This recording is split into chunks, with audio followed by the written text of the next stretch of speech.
Allez, c'est reparti pour une petite vidéo de Steelbook Custom du mois d'avril. Donc ce mois-ci, j'en ai fait 30. À savoir que pour le grand gagnant du Steelbook Custom, je ferai pas une vidéo séparément. Elle sera directement insérée dans ces vidéos-là. On découvrira le gagnant dès la fin de la vidéo, parce que il est déjà fait le Steelbook, alors que la dernière fois, à contrario, je l'avais pas encore fait, donc c'est pour ça que j'ai fait une vidéo dédiée. Donc qui va succéder à Todd Anderson? Eh ben, vous saurez ça en fin de vidéo. Allez, tout de suite le générique. Je ferai ça toute la journée. Ouais, je sais. Je suis au courant.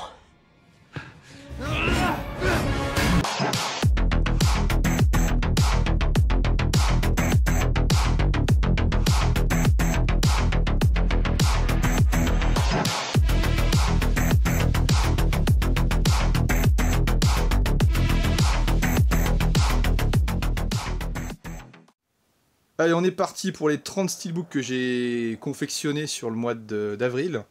Sachant que j'en ai fait un petit peu sur le mois de mai, hein, mais on va les compter dedans quand même, on repartira sur un nouveau mois après. Alors on va commencer en douceur avec, j'ai complété mon Conjuring Universe, avec des films pas mémorables, mais qui font partie de la collection. Alors le premier c'est La Nonne. Donc voilà, ils auraient pu faire quelque chose de mieux, parce que quand on voit La Nonne, elle a quand même une sacrée tronche, elle fait flipper. Mais le film, franchement, à part des jumpscares par-ci par-là, il se passe pas grand-chose. Donc c'est pas un film mémorable, mais bon, il fait partie de la saga, donc je l'ai. Et j'ai fait aussi La Malédiction de la Dame Blanche. C'est un peu dans le même délire, hein, c'est pas mémorable, ça se regarde, c'est sympatoche. Un après-midi pluvieux, tu regardes ça, c'est bien, mais c'est pas... On est loin des Conjuring 1 et 2, hein, qui sont vraiment les deux pierres angulaires de la saga, et qui sont vraiment supérieurs au reste. Avec quelques Annabelle, notamment Annabelle 2 qui est sympa, mais... Voilà, dans la saga, c'est quand même vachement mitigé, hein. Il y a des films qui sont quand même beaucoup plus faiblards que d'autres. Ensuite, on enchaîne avec une trilogie un peu plus solide. C'est la trilogie Hannibal Lecter. Donc avec le premier, Le Silence des Agneaux, le meilleur des trois. Voilà, avec Anthony Hopkins, excellent. Celui-là, voilà, bon, tout le monde le connaît, hein, on va pas rester diplôme dessus, mais en tout cas, voilà, il est très très bon, il vieillit bien. Je suis pas un gros fan de la trilogie d'Hannibal Lecter, mais ça reste comme un film très très solide. Hannibal, c'est peut-être le plus faible des trois, je trouve. À part la fameuse scène mémorable où il bouffe un cerveau humain avec le mec qui est réveillé. Mais sinon après, il y a beaucoup de blabla dans celui-là, donc c'est pas extraordinaire. Et le troisième, Dragon Rouge, avec Edward Norton, celui-là il est cool. On va dire que si je devais faire un top 3, je le mettrais en deuxième, en premier Le Silence des Agneaux et dernier Hannibal Lecter. Mais ça reste quand même une trilogie relativement solide et c'est quand même des très bons films, hein, faut pas chipoter. Ensuite, on passe à un film plus léger, un film d'horreur brésilien. On pourrait croire qu'au Brésil, voilà, c'est pas un pays forcément faiseur de films, mais là voilà, c'est Ghost Killer. Bon, en gros, c'est une bande de potes qui fait des vidéos sur internet pour dire que c'est des chasseurs de fantômes et d'entités. Et sauf que eux-mêmes se prennent pas au sérieux, hein. Je suis même pas sûr qu'ils en aient déjà vu des fantômes et autres. Sauf qu'ils vont être appelés par un lycéen qui est fan de leurs vidéos pour traquer une fillette morte dans leur bahut. Et du coup, ils vont se rendre compte que finalement les fantômes existent vraiment. C'est assez gore, il y a des bonnes trouvailles, c'est un peu con, c'est pas forcément très bien joué par les acteurs, mais les effets spéciaux sont, c'est relativement trashouille, il y a un petit côté fun. Enfin moi je suis client de ce genre de film. C'est pas du nanar, on est sur un film sympa et avec un groupe de potes c'est très très recommandable. Ensuite on passe sur un film que j'aime beaucoup. Il est...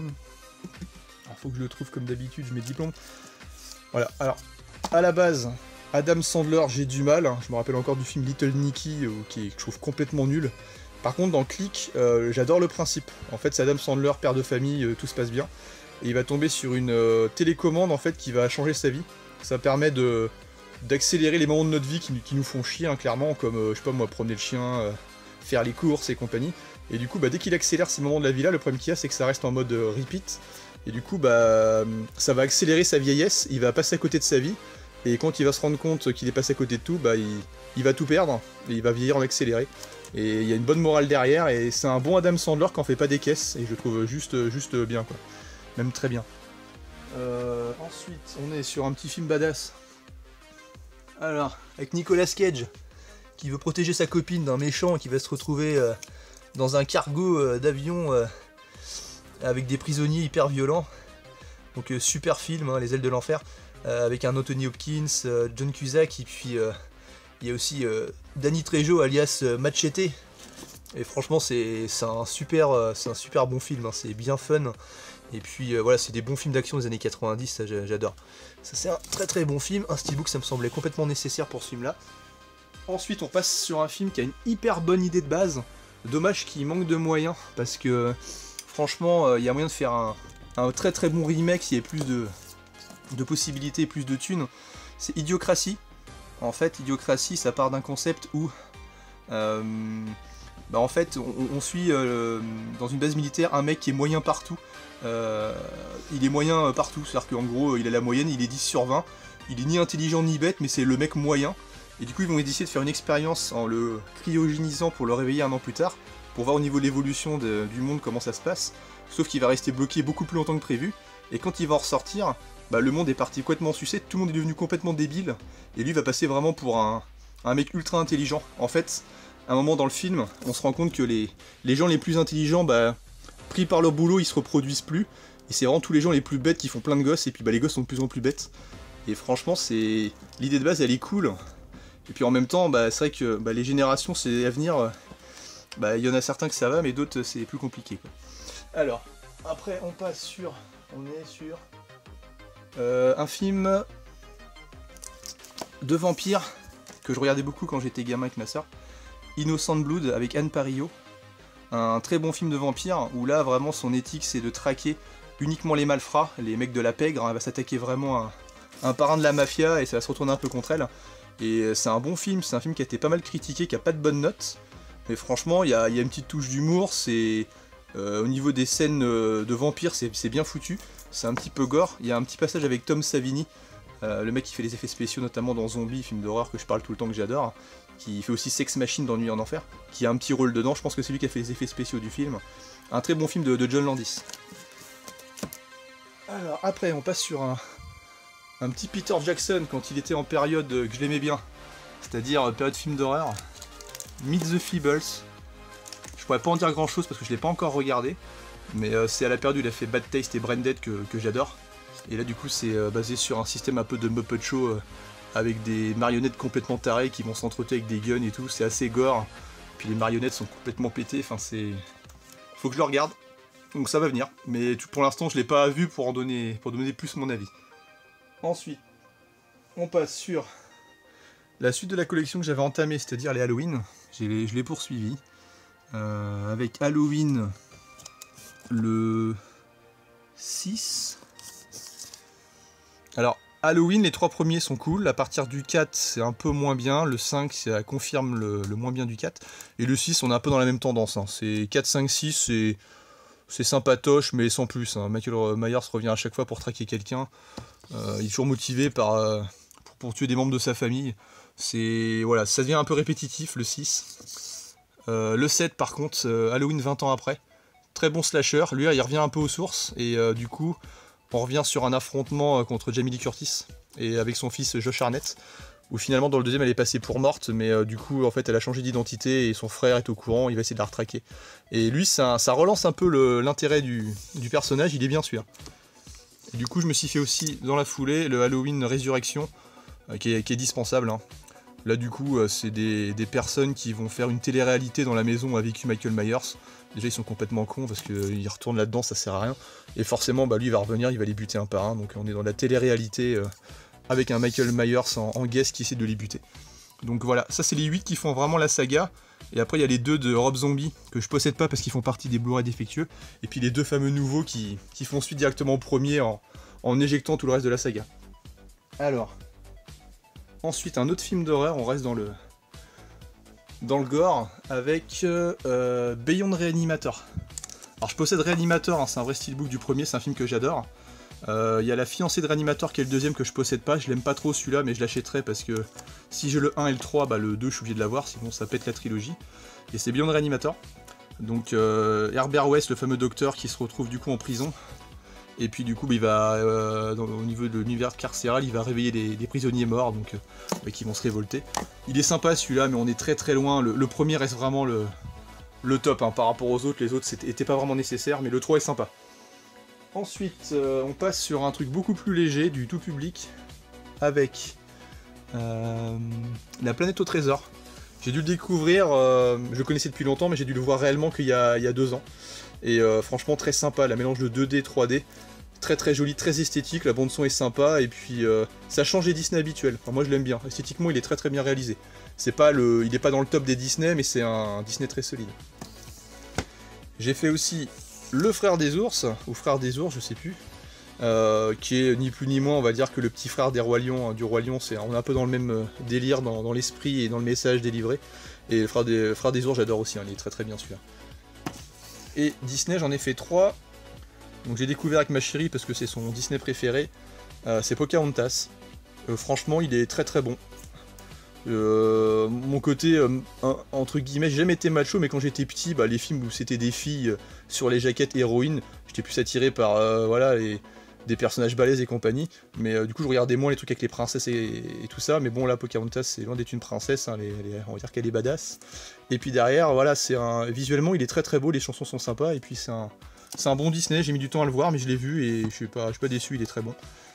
Ensuite, on passe à un film qui aurait pu être mieux sur le papier, mais qui malheureusement, le scénario il est un peu confus. Hein. C'est... Qu'est-ce qu'il est, celui-là, je vais galérer à le trouver. Je vais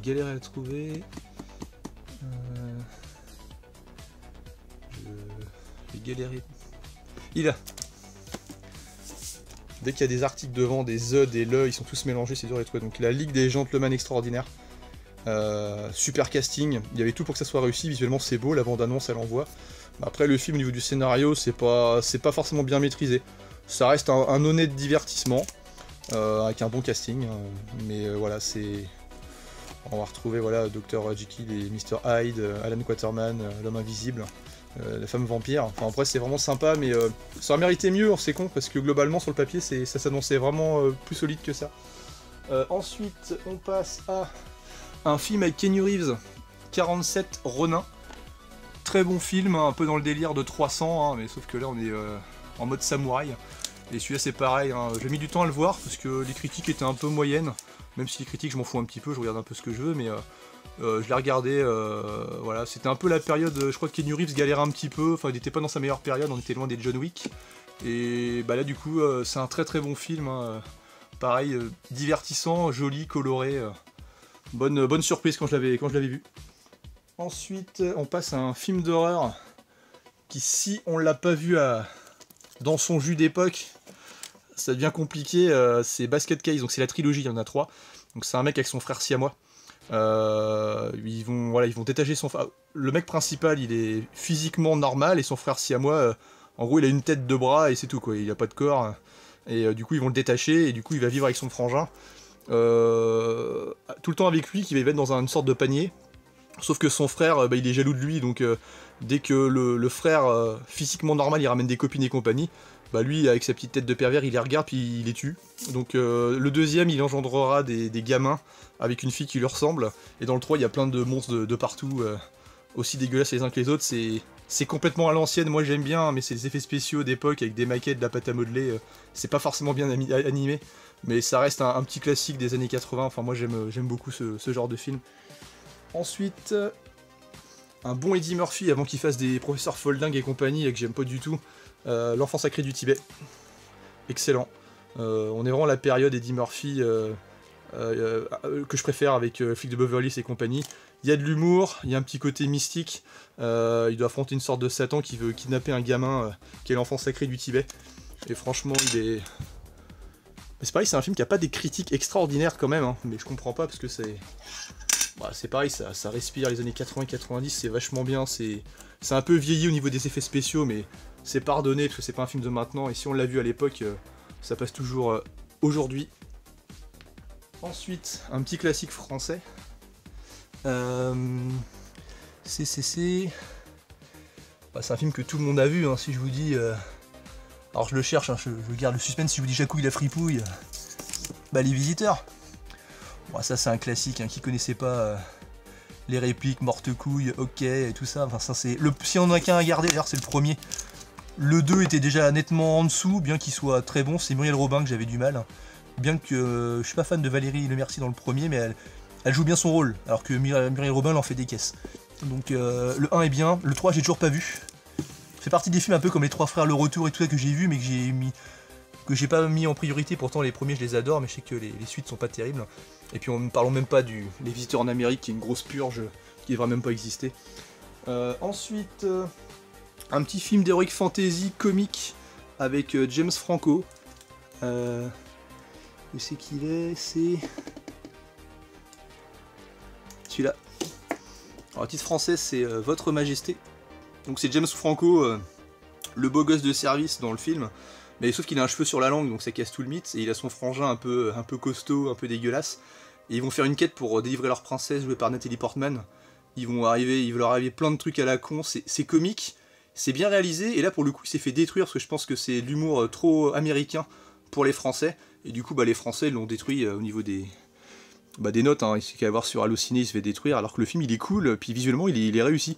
Après, c'est peut-être un peu trop basé sur la fumette, sur certaines scènes, ça j'aime pas trop non plus.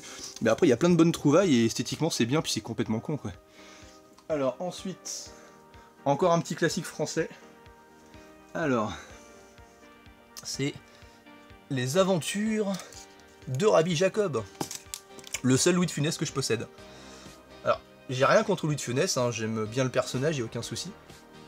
Mais ce que je disais, c'est que quand on avait parlé avec Funky, je suis pas né à l'époque, c'est pas de ma génération.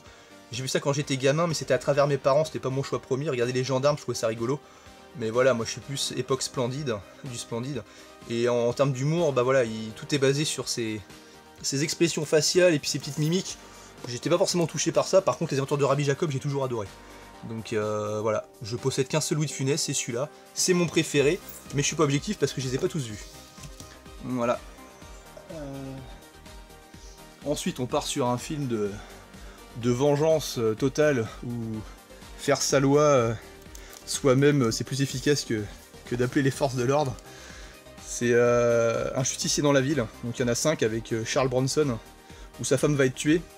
Et puis au lieu de... Voilà, il va se rendre compte que personne ne peut rien pour lui, donc il va faire sa propre justice. Donc voilà, c'est un peu basé sur la loi du talion, ou un peu œil pour œil, dent pour dent. Je suis un peu d'accord avec ce genre de théorie, même si je pense que faire cela tout seul, ça peut être compliqué. Mais voilà, au moins, le pire, c'est le film numéro 3, Un justicier dans la ville 3. À un moment donné, on le voit en train de tuer des malfrats, des voyous dans la rue. Et tous les gens du quartier sortent par la fenêtre et l'applaudissent, dans le sens où il vient un peu comme un libérateur, et puis comme la police ne fait rien, et lui il est considéré comme le mec qui va pouvoir faire le ménage. Donc non, c'est du Charles Bronson à l'époque où le mec fallait pas l'emmerder, il tue tout le monde, quoi. C'est hyper divertissant, c'est à l'ancienne. Ensuite, un très bon thriller. Il est où? Il est là. Identity, ça se passe dans un motel avec John Cusack entre autres, pardon. Et du coup, ils vont tous aller dans un motel en pleine nuit où il pleut, le temps est dégueulasse. Et il va y avoir, dans le motel, ils vont être une dizaine, une quinzaine, ils vont tous mourir les uns après les autres. Et c'est une sorte de Cluedo, faut essayer de trouver qui a fait quoi, et il y a plein de retournements de situation qui font qu'à chaque fois on dit ah bah tiens c'est lui, bah non mais en fait c'est lui. Et ils ont tous des profils de coupables, enfin c'était vraiment très bien fait, et la chute elle est vraiment cool. C'est un excellent film, il est vraiment très très bien celui-là. Ensuite, une super découverte, c'est le genre de film comme je dis, où des fois, je vois la jaquette, moi s'il n'y a pas un mec avec une mitraillette ou des trucs d'horreur, ça m'attire moins. C'est ce qui fait vendre d'ailleurs les films, hein. Les jaquettes des fois sont cool mais les films sont nuls. Et les jaquettes qui payent pas de mine, souvent les films je passe à côté alors que c'est les meilleurs au final. Captain Fantastic, excellent, avec Viggo Mortensen, qui élève ses enfants en marge de la société dans les bois. Et du coup, suite à un événement tragique dans sa famille, il va devoir retrouver la civilisation. Et il va se rendre compte que ses enfants, ils sont complètement... c'est voulu de sa part, il veut pas les élever comme les autres, il va en faire des enfants intelligents. D'ailleurs, ils sont plus intelligents que les gens qui vivent en ville. Mais du coup, ça crée un décalage, et ils vont devoir se réinsérer dans la société. C'est excellent, c'est bourré de phrases cultes, et c'est hyper bien joué. Enfin là, ça, c'est vraiment un petit chef-d'œuvre, il est excellent celui-là. Ensuite, il en reste plus que 2. Alors, on part sur le film préféré de Funky. Attention. Mon beau-père et moi. Alors Funky, je te l'ai peut-être déjà jamais dit, mais je l'ai toujours pas vu. J'ai jamais vu entièrement le premier, donc tu vas me dire quoi? Mais j'ai jamais vu entièrement. J'ai vu le 2, que j'ai beaucoup aimé. Le 3, j'ai beaucoup moins aimé par contre. Et le 1, j'ai dû voir des bouts à la télé à l'époque, mais je l'ai jamais regardé entièrement. Donc je répare l'erreur directe en ayant confectionné un steelbook avant de recevoir la galette qui va arriver normalement la semaine prochaine. Et puis Moi, je pense que je vais aimer, c'est juste que des fois, par choix, on peut pas tout regarder, quoi. Et on finit par le petit dernier, un petit film détente, d'action, un peu cartoonesque, c'est un peu comics BD, quoi. C'est vraiment shoot 'em up, avec Clive Owen. Film d'action où il doit protéger un bébé et avec une prostituée jouée par Monica Bellucci. Alors ça c'est du gunfight dans tous les sens, ça ni queue ni tête, par contre c'est super fun. Et mention spéciale, le mec entre deux scènes d'action il a tout le temps des carottes sur lui, il bouffe tout le temps des légumes quoi. Donc en gros entre deux gunfights on le voit en train de manger sa petite carotte. C'est complètement con mais ça donne un petit côté sympa au film. C'est hyper divertissant franchement, quand on n'a pas envie de se prendre la tête on regarde ça on est bien. Et ben voilà c'était les 30 films du mois d'avril, mais on n'a pas fini, parce que voilà, on va essayer de savoir maintenant, en musique, on va mettre la petite musique d'ambiance, savoir qui a gagné le fameux Steelbook Custom, parce qu'il y a bien un gagnant, hein, vous n'êtes pas resté pour rien, il y a bien un gagnant, d'ailleurs le Steelbook il était inséré dans ma collection, on va essayer de le retrouver, on va laisser un peu de suspense, voilà, il est quelque part par là, d'ailleurs il est juste posé ici, donc voilà, on va voir le visuel. Et via le visuel, la personne qui a demandé ce steelbook là, il n'y a pas eu de doublon, hein, chaque personne a demandé des films différents, donc elle va se reconnaître j'espère. Si elle se connecte, hein, sinon tant pis je l'offrirai à quelqu'un d'autre. Les Tortues Ninja, donc la version de 1990 qui est la meilleure, même si j'ai rien contre les versions de Michael Bay.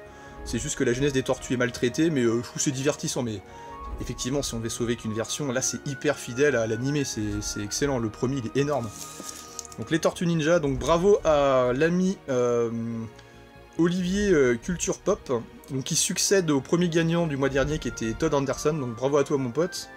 Donc t'as gagné, voilà ton steelbook que t'as demandé qui était les Tortues Ninja. Je t'insérerai les visuels internes du steelbook parce que comme il est sous pochette plastique, je vais pas l'ouvrir hein, pour éviter de mettre mes doigts dessus parce qu'il est assez il est très sombre, on va éviter de l'abîmer. Et puis bah voilà, donc tu as gagné, donc je mettrai en lien en description l'adresse mail sur laquelle tu peux me contacter. Via mon dial relais, je t'enverrai le steelbook. Et puis voilà, donc c'est toi qui as remporté les Tortues Ninja, donc encore bravo à toi. Donc pour les autres, hein, bah, si vous voulez gagner comme Olivier un steelbook custom, il suffit juste de mettre dans les commentaires j'aimerais avoir le steelbook 2 avec le nom du steelbook. Et puis le mois prochain, lors de la prochaine session de steelbook custom, et ben, il y aura un nouveau gagnant et puis... pareil, on découvrira ça en fin de vidéo, qui l'a gagné et ce que c'est. Je vous souhaite une bonne soirée et puis merci d'avoir regardé, à la prochaine. Allez, salut!